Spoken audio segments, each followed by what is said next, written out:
நிச்சயமாக வந்து பார்த்தீங்க அப்படின்னா வந்து சிறகடிக்காத சீரியலில் திடீர்னு மனோஜுக்கு இப்படி ஒரு ஆப் வரும்னா நம்ம எதிர்பார்க்கல. ஏன்னா வந்து ஒரு அதிர்ச்சியான ஒரு விஷயமா, நமக்கே வந்து கொஞ்சம் நெகிழ்ச்சியான விஷயமா இருக்க மாதிரி நடந்தது. ஆனால் வந்து அவருடைய பேரில் அவர் வந்து பல தவறுகள் செஞ்சுருக்காருங்கிறது நமக்கு தெரியும். ரோகிணியும் வந்து ஒரு வில்லி தான் தெரியும்.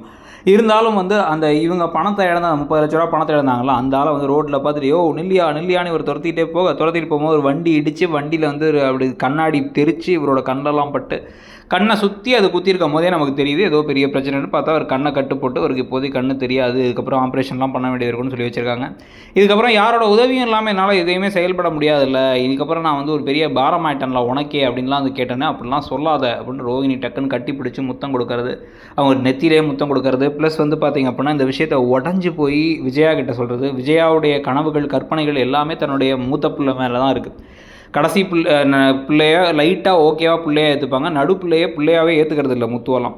ஸோ அப்படி இருக்கும் பொழுது அவங்க எல்லாமே போச்சோ அப்படிங்கிற மாதிரி நிலைமைக்கு வந்து அப்படியே இடிஞ்சு போய் உட்காந்துருக்க. இந்த பக்கம் கொஞ்சம் கொஞ்சமாக ரோஹிணி சப்போர்ட் பண்ண இந்த சமயத்தில் இவருக்கு திடீர்னு கண் பார்வை போன மாதிரி கொஞ்சம் நாளைக்கு ட்ராக் வச்சுருக்காங்கன்னா அதில் ஏதோ ஒரு விஷயம் நடக்க போகுது. கிறிஷ் வச்சோ இல்லை வந்து ரோஹிணியை பற்றி உண்மை தெரிகிற மாதிரி ஒரு விஷயம் நடக்கும்போது அந்த இடத்துல மனோஜ் இருக்கணும். ஆனால் அவருக்கு அரசல் பரசலாக கேட்கணுமே தவிர ஆனால் வந்து அவரால் பார்க்க முடியலை அப்படிங்கிற நிலைமைக்கு வரணும். இது இல்லாமல் வந்து பார்த்திங்க அப்படின்னா கண்டிப்பாக ரொம்ப நாளைக்கு நீடிக்காது. எப்படி ஒரு சர்ஜரி பண்ணி சரி பண்ணிட்டாங்க அப்படின்னு வந்து இது பண்ணிட்டாங்க, கொஞ்சம் நாள் கழிச்சு அது சரியாயிடும்னு வச்சுக்கோங்க. அது வரைக்கும் இந்த பிரச்சனை ஒன்றும் ஓடும். இதுக்கு நடுவில் மீனா வேறு ரொம்ப நல்லவங்களா அவர் வந்து வந்த உடனே அவரை கவனிச்சிக்கிறதுக்குலாம் வந்து நான் ஹெல்ப் பண்ணுறேன், பாவம் அவர் கண்ணு தெரியல, என்னோடய பழைய கோபம்லாம் வேறு, இப்போ இருக்கிறது வேறுன்னு சொல்லி ஹெல்ப் பண்ணுறது. இதுக்கு நடுவில் அந்த இன்ஸ்பெக்டர் ஆகுனா சீதாவுக்கும் பிடிச்சி போய் அவங்க ஓகேன்னு சொல்கிறது. அவர் ஏற்கனவே டேரெக்டாக கேட்டார், இவங்க ஓகேன்னு சொல்லி கல்யாணத்துக்கிட்ட நெருங்கும்போது தான் இவர் அப்படின்னு சொல்லிட்டு வந்து 2 பேத்துக்கும் முத்துக்கும் இவங்களுக்கும் தெரிய வர்றது. அதுக்கு முன்னாடியே முத்துவோட அந்த டிரைவிங் ஸ்கூல் விவகாரத்தில் பிரச்சனை ஏதோ பண்ணி அவரோட டிரைவிங் ஸ்கூலில் வந்து பெரிய ஆப்பு வைக்கிறதுன்னு நிறைய விஷயங்கள் நடக்க போகுது.